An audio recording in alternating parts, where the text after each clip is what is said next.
தீபம் அனைவருக்கும் தெரிய வேண்டும் என்பதற்காக மலை உச்சியில் உள்ள தூணில் ஏன் தீபம் ஏற்றக்கூடாது என்றனர் நீதிபதிகள். மலையின் உச்சியில் 8 அடி உயரமும் 1 அடி அகலமும் கொண்ட கிரானைட் தூண் தான் உள்ளது, தீபத்தூண் இல்லை என்றார் வழக்கறிஞர் மாசிலாமணி. அது தீபத்தூணே அல்ல அப்படின்னா அந்த தூணை தீபத்தூண் என்று அழைக்கும் வழக்கம் எப்படி ஏற்பட்டது? கோயிலுக்கு சொந்தமான இடத்துல இருக்கிற ஒரு தூண்ல தீபத்தை ஏத்துங்கன்னா அதுக்கு இத்தனை போராட்டமா? இது என்னங்க? நீதிபதிகளை அச்சுறுத்து வெட்கக்கேடான முயற்சி என்று பதவி நீக்க தீர்மானத்தை 56 நீதிபதிகள் சாடி உள்ளனர். நீதித்துறைக்குள்ள இதுவரை இருந்து வந்திருக்கக்கூடிய திமுக ஈகோ சிஸ்டம் ஆட்டம் காண தொடங்கி இருக்கிறது அப்படிங்கிறதுக்கான அறிகுறி. கோலஹலாஸ் டிவி யூடியூப் சேனல், இது வாய்மையின் எக்காலம். வணக்கம் நண்பர்களே. திருப்பரங்குன்றம் தீபத்தூண் தொடர்பாக உயர்நீதிமன்ற மதுரை அமர்வில் நேற்று அனல் பறக்க வாதம் நடந்தது. நீதிபதிகள் சரமாரியாக கேள்வி கேட்டு துளைத்தனர். திருப்பரங்குன்றம் மலை உச்சியில் உள்ள தீபத்தூணில் கார்த்திகை தீபம் ஏற்ற கோரி மதுரை எழுமலையை சார்ந்த ராம ரவிக்குமார் உள்பட 4 பேர் மெட்ராஸ் உயர்நீதிமன்ற மதுரை அமர்வில் மனு தாக்கல் செய்திருந்தனர். இந்த மனுக்களை விசாரித்த தனி நீதிபதி GR சுவாமிநாதன் மனுக்களை ஏற்று தீபத்தூணில் கார்த்திகை தீபம் ஏற்ற டிசம்பர் 2ஆம் தேதி உத்தரவிட்டார். இந்த உத்தரவை ரத்து செய்ய கோரி உயர்நீதிமன்ற மதுரை அமர்வில் தமிழக அரசு, மாவட்ட ஆட்சியர், மதுரை காவல்துறை ஆணையர், கோயில் நிர்வாகம், சிக்கந்தர் தர்கா நிர்வாகம் உள்பட 20 மேல்முறையீட்டு மனுக்கள் தாக்கல் செய்யப்பட்டன. நீதிமன்ற அவமதிப்பு வழக்கு தொடர்பாக தலைமைச் செயலாளர், சட்டம் ஒழுங்கு கூடுதல் DGP ஆகியோர் காணொலி வாயிலாக ஆஜராக தனி நீதிபதி பிறப்பித்த உத்தரவை எதிர்த்து 6 மேல்முறையீட்டு மனுக்கள் தாக்கல் செய்யப்பட்டன. இந்த மனுக்கள் அனைத்தும் நீதிபதிகள் G. ஜெயச்சந்திரன், KK ராமகிருஷ்ணன் ஆகியோரை கொண்ட அமர்வில் நேற்று வெள்ளிக்கிழமை விசாரணைக்கு வந்தன. தமிழக அரசின் சார்பில் ஆஜரான தலைமை வழக்கறிஞர் BS ராமன் என்ன வாதிட்டார் என்பதை பார்ப்போம். திருப்பரங்குன்றத்தில் 73 ஆண்டுகளாக உச்சிப்பிள்ளையார் கோயிலில் தான் கார்த்திகை தீபம் ஏற்றப்படுகிறது. மனுதாரர்களின் தனிப்பட்ட கோரிக்கையை உரிமையாக கருத முடியாது. விளக்கு ஏற்றுவதாக இருந்தால் கோயில் நிர்வாகம் தான் ஏற்ற வேண்டும். தனிநபர்கள் விளக்கேற்றக்கூடாது. மனுதாரரின் கோரிக்கையை அப்படியே ஏற்க முடியாது. மத நல்லிணக்கம் மற்றும் பொது அமைதியை கருத்தில் கொள்ள வேண்டும்.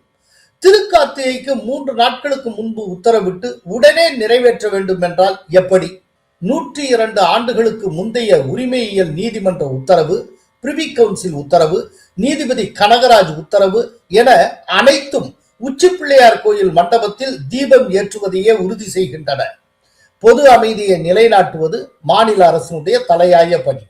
எந்த மதமாயினும் பொது அமைதியை குலைக்காத வகையில் வழிபாடு நடத்த வேண்டும். பழைய பழக்க வழக்கங்களை மாற்றுமாறு கோர இயலாது. இது கோயில் சொத்துரிமை தொடர்பான வழக்கு அல்ல, ஒரு புதிய வழக்கத்தை கொண்டு வருவது தொடர்பானது. தனி நீதிபதி தன்னுடைய உத்தரவில் ராம ஜென்மபூமி வழக்கை மேற்கோள் காட்டியிருக்கிறார். அயோத்தி உத்தரவு இந்த வழக்கில் பின்பற்றப்பட்டால் உரிமையியல் நீதிமன்றத்தை நாட மனுதாரருக்கு உத்தரவிட்டு இருக்க வேண்டும். வழிபாட்டு தலங்களுக்கான சிறப்பு சட்டம் மிக மிக முக்கியமானது. 1947ஆம் ஆண்டு சுதந்திரம் பெற்ற போது ஒரு வழிபாட்டு தலம் எந்த நிலையில் இருந்ததோ அதன் இயல்பு நிலை தொடர வேண்டும் என்று அந்த சட்டம் கூறுகிறது. அந்த சட்டத்தின் அடிப்படையில் பார்த்தாலும் தனி நீதிபதி உத்தரவு ஏற்கத்தக்கதல்ல. எனவே தனி நீதிபதி GR சுவாமிநாதனின் உத்தரவை ரத்து செய்ய வேண்டும் என்றார் BS ராமன். அப்போது குறுக்கிட்டு, தீபம் அனைவருக்கும் தெரிய வேண்டும் என்பதற்காக மலை உச்சியில் உள்ள தூணில் ஏன் தீபம் ஏற்றக்கூடாது என்றனர் நீதிபதிகள். அதற்கு எந்த முடிவாக இருந்தாலும் தேவஸ்தானம் தான் எடுக்க வேண்டும். இந்த வழக்கு முழுக்க முழுக்க சட்டத்தின் அடிப்படையில் மட்டுமே செல்ல வேண்டும் என்று அரசு தரப்பில் கூறப்பட்டது. இதைத் தொடர்ந்து நீதிபதிகள் இந்த விவகாரத்துக்கு நிரந்தர தீர்வு காணப்பட வேண்டும். நீதிபதி கனகராஜ் உத்தரவின் அடிப்படையில் தீபம் ஏற்றும் இடத்தை மாற்றுவது தொடர்பாக பரிசீலித்திருக்கலாம், அதை ஏன் செய்யவில்லை என்றனர்.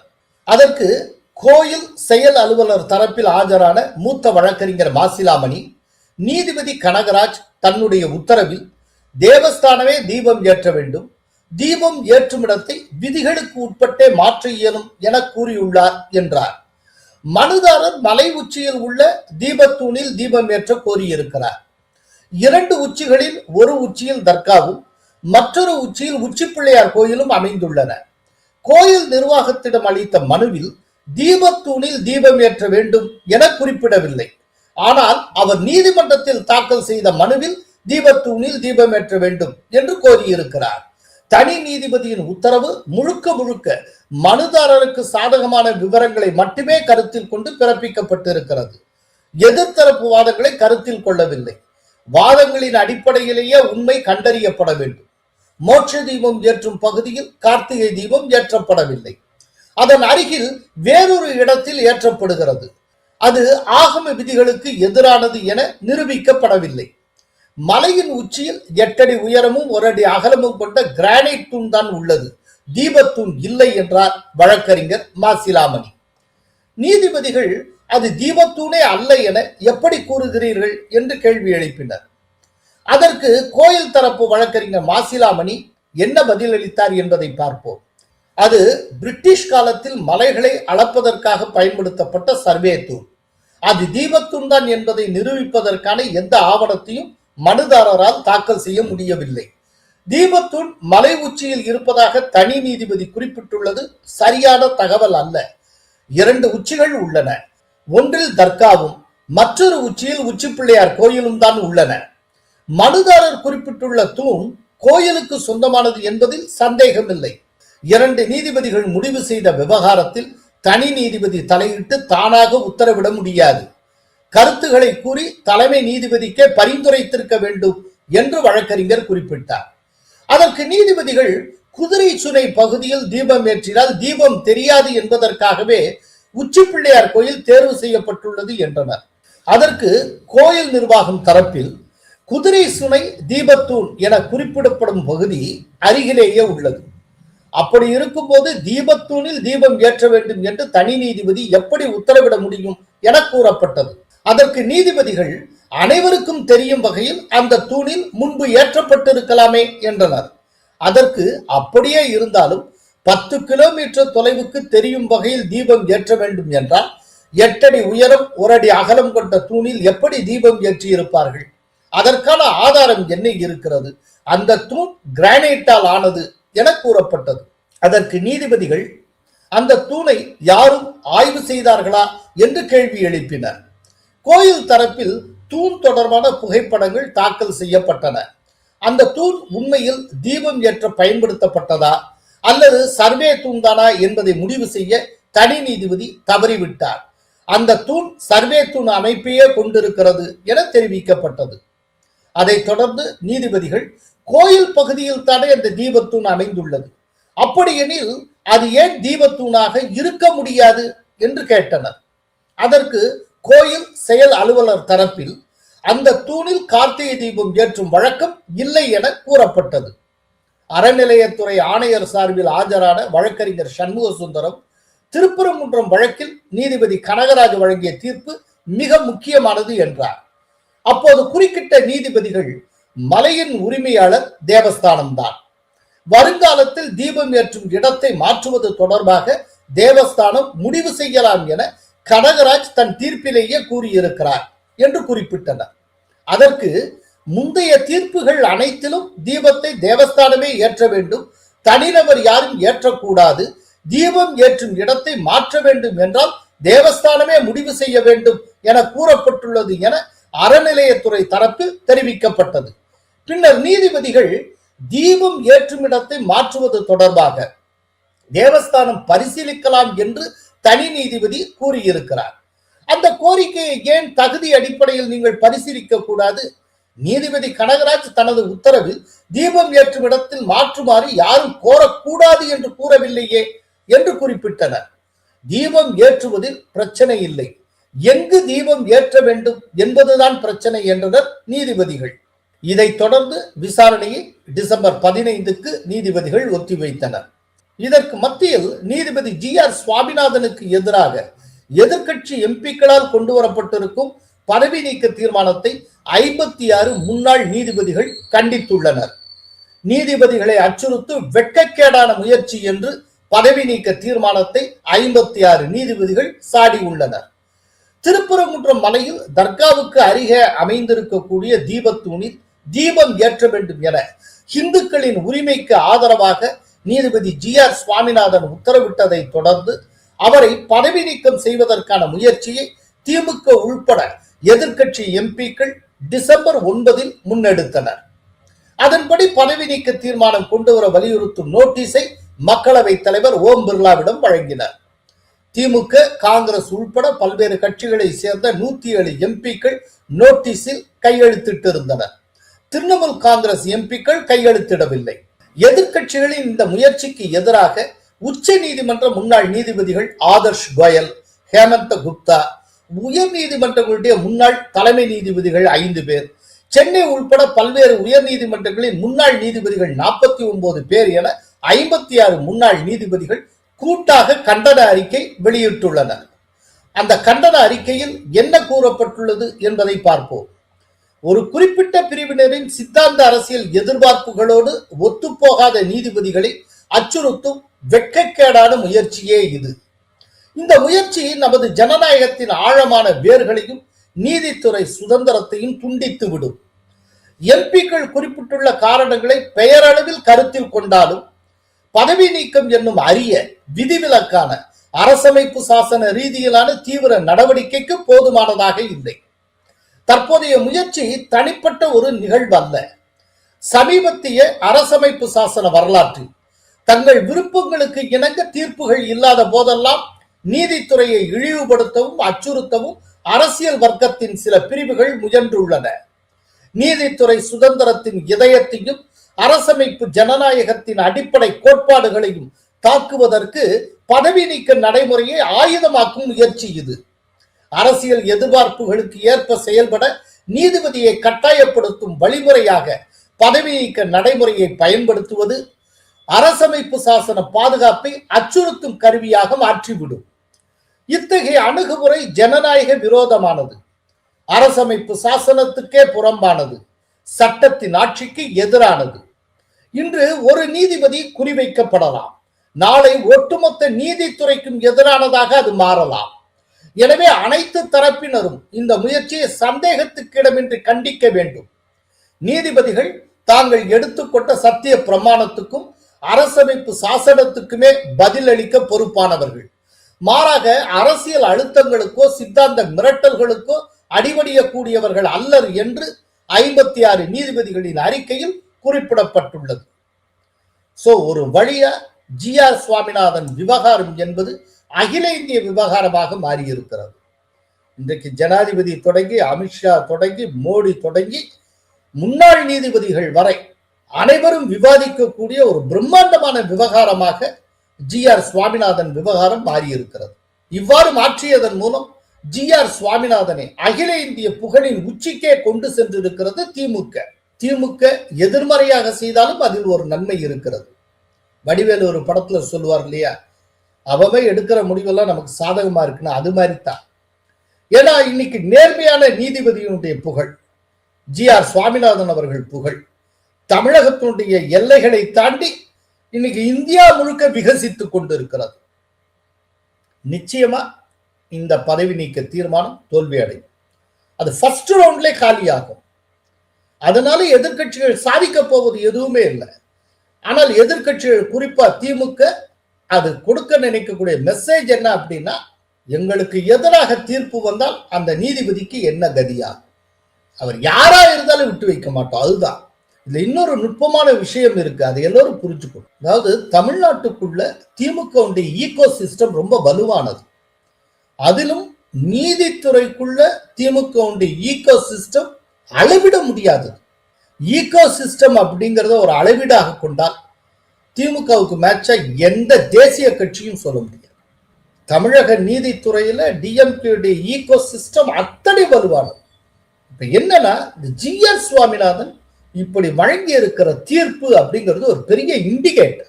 அதாவது நீதித்துறைக்குள்ள இதுவரை இருந்து வந்திருக்கக்கூடிய திமுக ஈகோ சிஸ்டம் ஆட்டம் காண தொடங்கி இருக்கிறது அப்படிங்கிறதுக்கான அறிகுறி. அதுதான் அது கொடுக்கக்கூடிய சிக்னல், நமக்கு உணர்த்தக்கூடிய இண்டிகேட்டர் அதுதான். காலங்காலமாக திமுகவுக்கு நீதித்துறையில வலுவாக இருந்து வந்த அந்த ஈகோ சிஸ்டம், அதோடைய பேஸ் தகர தொடங்கி இருக்கிறது. அதுதான் இப்ப ஜி.ஆர். சுவாமிநாதன் மூலமாக வெளிப்பட்டு இருக்கிறது.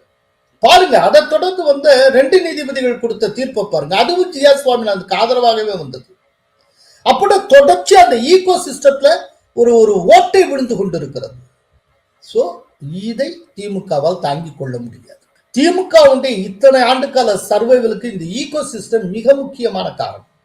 ஈகோ சிஸ்டத்துல 2 இடத்துல ஓட்டை விழுந்தால் அதை டிஎம்கேல தாங்கிக்கவே முடியாது. ஒன்னு நீதித்துறையில ஓட்டை விழுந்தா அதனால தாங்கிக்க முடியாது. இன்னொன்னு மீடியால அவங்களுடைய ஈகோ சிஸ்டம் ரொம்ப வலுவானது. அதை கிராக் பண்ணி அதை பிரீச் பண்ணி யாராவது போயிட்டா அதனால தாங்கிக்க முடியாது. அப்ப எந்த எல்லைக்கு வேணும்னாலும் போகும். ஏன்னா இந்த 2ம் டிஎம்கே சர்வைவலுக்கு அடிப்படையாக இருக்கக்கூடிய 2 முக்கிய தூண்கள். இன்னைக்கு நீதித்துறையில டிஎம்கே ஈகோ சிஸ்டம் ஆட்டம் கண்டிருக்கிறது அப்படிங்கிறதுக்கான சமிக்கையாக இது மாறி இருப்பதால் தான் டிஎம்கேல இதை தாங்கிக் கொள்ள முடியவில்லை. அதனால்தான் அவங்க பதவி நீக்க தீர்மானம் வரைக்கும் போறாங்க. யோசிச்சு பாருங்க, இத்தனை ஆண்டுக்கால ஒரு அரசு அமைப்பு சாசன வரலாற்றுல என்னைக்காவது ஒரு இம்பீச்மெண்ட் மோஷனை டிஎம்கே இனிஷியேட் பண்ணியிருக்கா? முதல் தடவை டிஎம்கே இனிஷியேட் பண்ண இம்பீச்மெண்ட் மோஷன் இது. அப்படின்னு இங்க நடந்து போச்சு. ஒரு தீர்ப்புனால என்ன ஆயிடும்? அந்த தீர்ப்பை மறுக்கவும் அந்த தீர்ப்பை தாண்டி போறதுக்கும் சட்ட ரீதியாக அவ்வளவு வாய்ப்புகள் இருக்கு. இந்த தீர்ப்பு உங்களுக்கு பிடிக்கல, மேல்முறையீடு போகலாம். அந்த மேல்முறையீட்டிலும் உங்களுக்கு சாதகமான ஒரு தீர்ப்பு கிடைக்கலன்னா இன்னும் மேல்முறையீடு போகலாம், உச்ச நீதிமன்றம் போகலாம். உச்ச நீதிமன்றத்துக்குள்ளே மேல்முறையீடு செய்யலாம். அதுலயே வரலையா நீங்க ரிவ்யூ பெட்டிஷன் போகலாம், அதுலயே வரலையா கியூரேட்டிவ் பெட்டிஷன் போகலாம். எவ்வளவு வாய்ப்புகள்! இத்தனை வாய்ப்புகள் இருக்கிறப்போ இன்ன விதமான தீர்ப்பை இவர் கொடுத்துட்டாருங்கிறதுக்காக ஒருத்தர் மேல இம்பீச்மெண்ட் மோஷன் கொண்டு வந்தால் உண்மையை சொல்ற டிஎம்கே ஆடி போயிருக்கிறது, பயந்து போயிருக்கிறது, அச்சத்தின் காரணமாக அடுத்தடுத்து தவறுகள் செய்து கொண்டிருக்கிறது. இப்ப இந்த இம்பீச்மெண்ட் மோஷன் திட்டவட்டமா தோற்கும், நிராகரிக்கப்படுது, சந்தேகமே கிடையாது. ஆனால் அது தோற்கிறப்போ அது நிச்சயமா அடுத்தடுத்து டிஎம்கேக்கு ஏற்படக்கூடிய தோல்வியின் அடித்தளமாக அது அமையும். வரவிருக்கும் தோல்விகளுக்கான ஒரு சமிக்கையாக இந்த இம்பீச்மெண்ட் தோல்வி அமையும், அது உறுதி. இப்ப இதுக்கு மத்தியில திடீர்னு பாத்தீங்கன்னா திருப்பரங்குன்றம் தீபத்தூணை ஆய்வு செய்வதற்கு தமிழக அரசுடைய தொல்லியல் துறை அதிகாரிகள் சில நாட்களுக்கு முன்னால போயிருக்காங்க. ஒரு டீமே போயிருக்கு, தொல்லியல் துறையுடைய துணை இயக்குனர் தலைமையில. எதுக்காக போறாங்க? திடீர்னு என்ன ஆய்வு? நேற்று வரைக்கும் ஆய்வு செய்யல, இந்த தீர்ப்புக்கு பிறகு இந்த ஆய்வு. இது எதற்காக நடக்கிறது? என்ன காரணம்? ஏதாவது தொல்லியல் ஆய்வுக்கு நீதித்துறை உத்தரவிட்டதா? நீதிமன்றம் ஏதாவது உத்தரவிட்டிருக்கா? அயோத்தி விஷயத்துல தொல்லியல் ஆய்வு நடந்தது. ஆர்கியலாஜிக்கல் சர்வே ஆஃப் இந்தியா தொல்லியல் ஆய்வு நடத்தியது உண்மை. எப்படி நடந்தது? அலகாபாத் ஹைகோர்ட்டு உத்தரவிட்டது. பாபர் மசூதி இருந்த இடத்தில், பாபர் மசூதி கட்டப்படுவதற்கு முன்பு ஏதேனும் கோயில் ஸ்ட்ரக்சர் இருந்ததா அப்படின்னு சொல்லி கேட்டு அதற்கு தீர்வு காணுமாறு அகழ்வாய்வுக்கு உத்தரவிட்டது. அதன்படி அந்த அலகாபாத் உயர்நீதிமன்றத்தின் உத்தரவின்படி தொல்லியல் ஆய்வு நடத்தப்பட்டது. அதனுடைய அறிக்கை அலகாபாத் உயர்நீதிமன்றத்தில் சமர்ப்பிக்கப்பட்டது. ஆக்சுவலா அந்த வழக்குல மிகப்பெரிய ஒரு திருப்பமாக இந்த தொல்லியல் துறையுடைய ஆய்வு இருந்தது. உச்ச நீதிமன்றம் ஃபைனலா தன்னுடைய தீர்ப்புல அந்த தொல்லியல் ஆய்வினுடைய ஃபைண்டிங்ஸை பல இடங்கள்ல கோட் பண்ணியிருந்தாங்க. ஸோ நீதிமன்றம் உத்தரவிட்டது, அதனால் தொல்லியல் ஆய்வு நடந்தது. இது அயோத்தி விஷயத்துல. இப்ப இங்க எந்த நீதிமன்றம் உத்தரவிட்டது? எதற்காக தொல்லியல் ஆய்வு நடத்தப்பட்டது? தொல்லியல் துறை அதிகாரிகள் என்ன போய் ஆராய்ச்சி பண்ணாங்க? என்ன காரணம்? கொஞ்சம் யோசிச்சு பாருங்க. திருப்பரங்குன்றம் தீபத்தூண் விஷயத்துல தமிழகத்தில் இருக்கிற திமுக அரசின் நிலைப்பாடு என்ன அப்படின்னு எல்லாருக்கும் தெரியும். அவங்களுடைய நிலைப்பாடு, இந்த பக்தர்கள் இந்த கோரிக்கை வைத்திருக்க ராம ரவிக்குமார் அவர் கிளைம் பண்ற மாதிரி தீபத்தூண்ல தீபம் ஏற்ற அனுமதித்து விடக்கூடாது. அது ஏதோ ஒரு விதத்துல ஒரு பிரஸ்டீஜ் இஷ்யூ மாதிரி கொண்டு போயிட்டாங்க. இன்னைக்கு அது ஈகோ இஷ்யூ மாதிரி ஆயிடுச்சு, அது ஒரு பிரஸ்டீஜ் மேட்டர் மாதிரி ஆயிடுச்சு. ஸோ தீபத்தூண்ல தீபம் ஏற்ற விடக்கூடாது. நீதிமன்றமே உத்தரவிட்டாலும் அதை அனுமதிக்க கூடாது, ஸ்ட்ராங்கா வின் ஆகும் அப்படின்னு. இப்போ நேற்றைக்கு மதுரை உயர்நீதிமன்ற கிளையில் நடந்த அந்த வாதங்களை ஃபுல்லா பாருங்க. தெளிவா ஒரு லைன் பிடிபடுது. இப்ப எந்த இடத்துக்கு தமிழக அரசு போயிருக்கிறதுனா, இவங்க கோரிக்கை விடுக்கிற அந்த தூண் தீபத்தூணே அல்ல, அது ஒரு சர்வே தூண் அப்படின்னு சொல்லக்கூடிய இடத்துக்கு வந்திருக்காங்க. இப்ப அதுதான் அவங்க ஆர்குமெண்ட்னுடைய மையப்பு. சோல் ஆஃப் தர் ஆர்குமெண்ட் அப்படின்னா இதுதான், அது தீபத்தூணே அல்ல சர்வே தூண் அப்படிங்கிறது. அதுதான் அவர்கள் ஆர்குமெண்ட்னுடைய ஆன்மாவே. சரி, இத வழக்கறிஞர்களே சொல்லிக்கிட்டு இருந்தா நீதிமன்றத்தில் எடுபடுமா? எடுபடாது. அப்போ தொல்லியல் அறிஞர்களே இவ்வாறு சொல்லிவிட்டனர் அப்படின்னு சொல்லி தொல்லியல் துறையை இது உறுதி செய்திருப்பதாக ஒரு அறிக்கையை எதிர்காலத்தில் கொண்டு வருவாங்க. நேற்றைக்கு திமுக அரசின் தரப்புல வழக்கறிஞர்கள் என்னென்ன ஆர்கியூ பண்ணாங்களோ அந்த லைன்ல அதனுடைய சாரமாக தொல்லியல் துறை அதிகாரிகளுடைய அறிக்கை வரும்.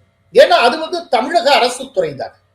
அப்படிங்கிறப்போ தமிழக அரசு இந்த விவகாரத்தில் என்ன நிலைப்பாடு எடுத்திருக்கிறதோ அதிலேருந்து விலகி அவர்களால் போக முடியாது. சோ இதை ஒட்டின ஒரு அறிக்கை வரும்னு நான் எதிர்பார்க்கிறேன். அப்போ அந்த அறிக்கையுடைய சாரமா என்ன இருக்கும்? இது கல்லுத்தூண் தான், இது தீபத்தூணே அல்ல, இதுல கிளைம் பண்ணணும்னு எப்படி கேட்க முடியும்? இந்த விதமா அவங்க அறிக்கை தருவாங்க. சோ தொல்லியல் துறை மூலமாகவும் இது தீபத்தூணே அல்ல என்று சான்றளிக்கப்பட்டிருக்கிறது அப்படிங்கிறத அவங்க முன்வைக்க போறாங்க. அப்படி அவங்க முன்வைக்கிறதுக்கு தான் இப்போ கிரவுண்ட் ஒர்க்கை ரெடி பண்ணியிருக்காங்க. அதுதான் நேற்றைய ஆர்குமெண்ட். ஸோ த என்டையர் ஆர்குமெண்ட்டுமே இப்போ எப்படி கொண்டு போய் விட்டாங்கன்னா இது தீபத்தூணே அல்ல சர்வே தூண், அந்த இடத்துல கொண்டு போய் நிறுத்திட்டாங்க.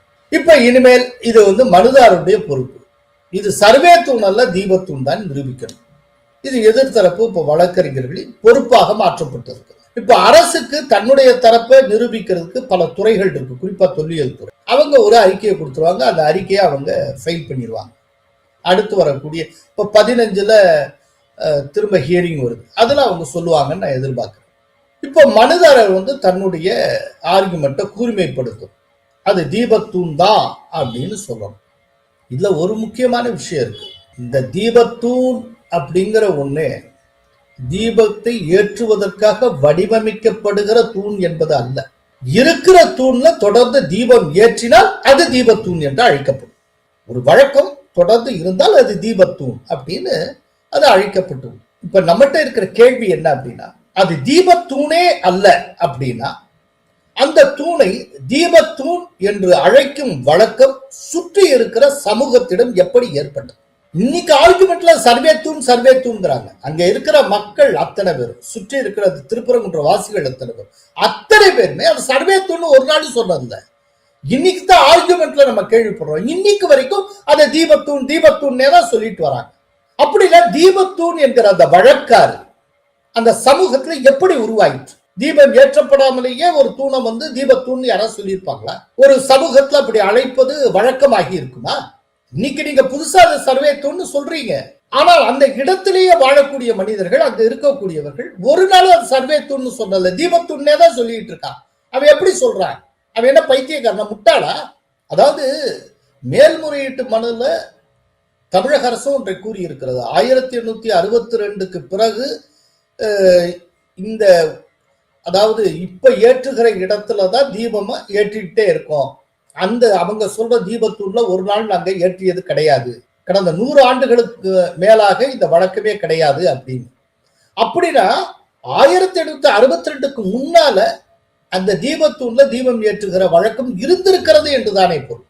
ஏதோ ஒரு காலத்துல தொடர்ந்து அங்கு தீபம் ஏற்றப்பட்டு வந்திருக்க வேண்டும். அதனால தானே அந்த தூண் தீபத்தூண் என்று அழைக்கப்பட்டிருக்கும். இல்லைன்னா சும்மா ஏதாவது ஒரு தூணை தீபத்தூண் யாராவது சொல்லியிருப்பாங்களா? அது சர்வே தூண் தான் அப்படிங்கிறது எஸ்டாப்ளிஷ்டு ட்ரூத்தா இருந்தால் சுற்றி இருக்கிற மக்கள் சர்வே தூண் தானுங்க சொல்லணும், தீபத்தூண் ஏங்க சொன்னா? சுற்றி இருக்கிற மக்கள் சொல்லுவது முட்டாள்தனம், பொய்.